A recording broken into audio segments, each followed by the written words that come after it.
Liquidation of companies. Liquidation.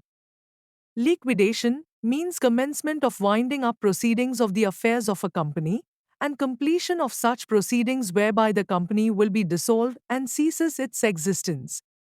A company is formed by law and as such it will be dissolved by law itself as specified in the Companies Act. When a company is wound up, one person is appointed called the liquidator, who will realize the assets of the company, collect the uncalled capital, if necessary, and make payment of its creditors, and lastly, he will distribute the remaining balance among the shareholders. There are mainly two types of liquidation, viz., voluntary liquidation and compulsory liquidation. Voluntary liquidation. Voluntary liquidation takes place a. By ordinary resolution if the duration of the company as fixed expires or on the happening of the event, or b. By a special resolution to liquidate the company voluntarily at any time. If the company is solvent, its members may decide for winding up.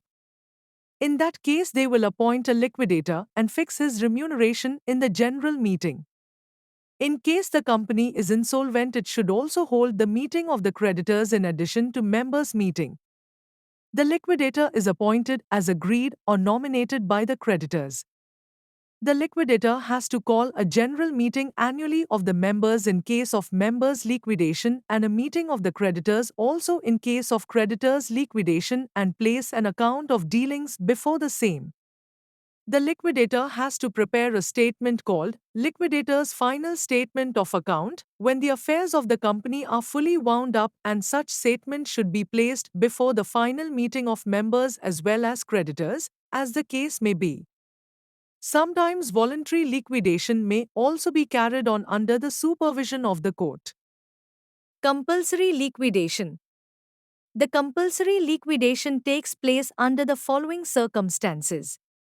A. When the company passes a special resolution that it is to be wound up by the court. B. When it commits a default in delivering the statutory report or fails to hold the statutory meeting.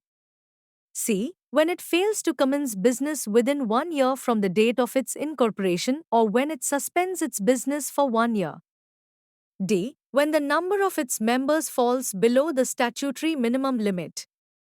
E. When it is unable to pay its debts. 1. When it is just and equitable in the opinion of the court to do so. In case of compulsory winding up, statement of affairs of the company has to be prepared in the prescribed form and it should be submitted to the official liquidator.